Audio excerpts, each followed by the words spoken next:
ya. Iya, betul sekali, Semi. Langsung saja kami telah terhubung dengan Nadia dari Nusa Tenggara Barat. Halo, selamat pagi Nadia.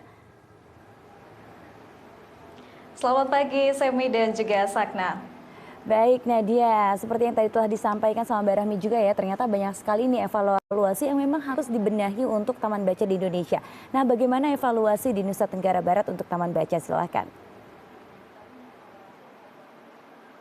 Baik, terima kasih Semi, Sakna dan juga pemirsa. Dapat kami laporkan dari Nusa Tenggara Barat bahwa berdasarkan data Perpustakaan Nasional Republik Indonesia tahun 2022, Indeks Pembangunan Literasi Masyarakat dari 34 provinsi di Indonesia, Nusa Tenggara Barat berada di posisi ke-10 dengan indeks 17,66, yakni naik 4 tingkat dari tahun sebelumnya.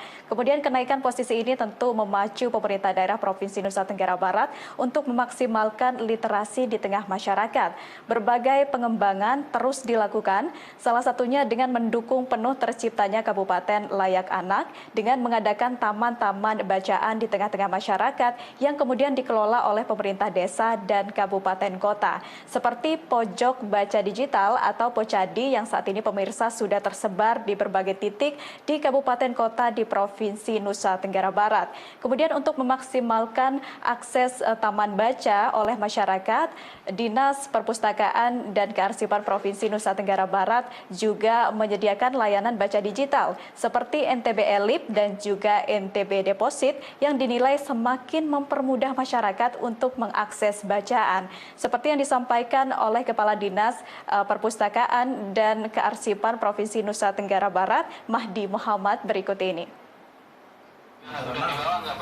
Dengan perkembangan media dan teknologi pada saat sekarang ini, tidak sedikit masyarakat itu yang mencari buku-buku baru yang kalau kita secara konvensional sebulan 2 bulan mungkin belum dapat, tapi secara online dia sudah bisa mencari buku-buku yang dibutuhkan, sehingga ke depan kami melihat bahwa kita lebih banyak menyediakan sarana dan fasilitas untuk pengembangan buku-buku digital ini.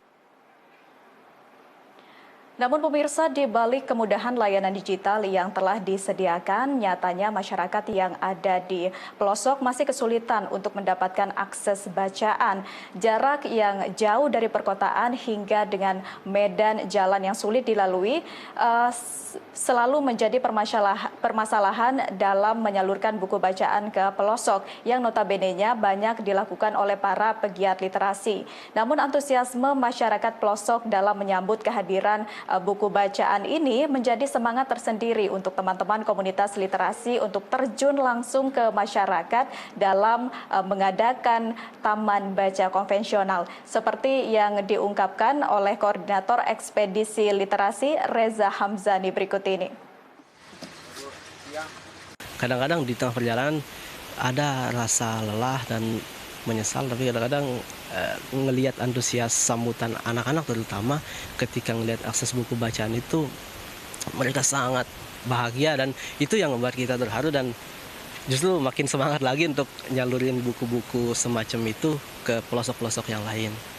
Bukan hanya anak-anaknya, bahkan orang tuanya. Bisa dilihat kayak contoh di Tepal kemarin, kami ditawarin nginep, ditanggung makan, pokoknya full ditanggung, kita nggak dibolehin untuk beli makanan segala macam itu sama orang tuanya.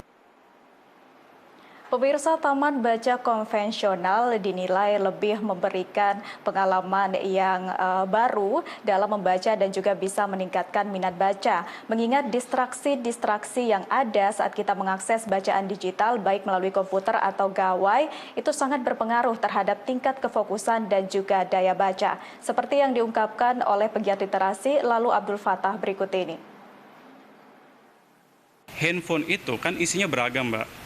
Isinya beragam dan ada konten-konten yang mungkin jauh lebih menarik untuk mereka akses ketimbang aplikasi buku itu. Apalagi kalau tidak ada bimbingan dari yang lebih dewasa untuk bagaimana memanfaatkan aplikasi itu. Bagaimana kemudian kita bisa menjamin bahwa anak-anak ini mengakses aplikasi digital itu. Tidak ada jaminan itu. Bahkan yang konvensional pun teman-teman melakukan read aloud, membaca nyaring. Tujuannya apa? Untuk membuat anak-anak ini tertarik untuk membaca buku dulu. Semi Sakna dan juga pemirsa, kehadiran dari Taman Baca di tengah-tengah masyarakat tidak hanya diharapkan dapat meningkatkan minat baca masyarakat, namun juga diharapkan mampu meningkatkan daya baca masyarakat. Dan hal tersebut dapat diwujudkan dengan dukungan dan juga kolaborasi antara pemerintah, kemudian pegiat literasi, masyarakat, dan juga pihak-pihak terkait lainnya untuk mengadakan bacaan-bacaan yang kontekstual dengan tema-tema lokal yang menarik perhatian dan juga lebih mudah dipahami oleh pembaca, sehingga kehadiran dari Taman Baca di tengah-tengah masyarakat mampu menjadi wadah untuk bersinergi bersama dalam memasyarakatkan membaca dan juga meningkatkan kualitas baca masyarakat. Demikian yang dapat kami laporkan dari Nusa Tenggara Barat. Kembali ke studio Semi dan juga Sakna.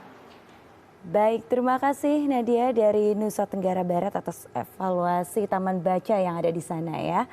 Baik, terima kasih Semi dan juga pemirsa.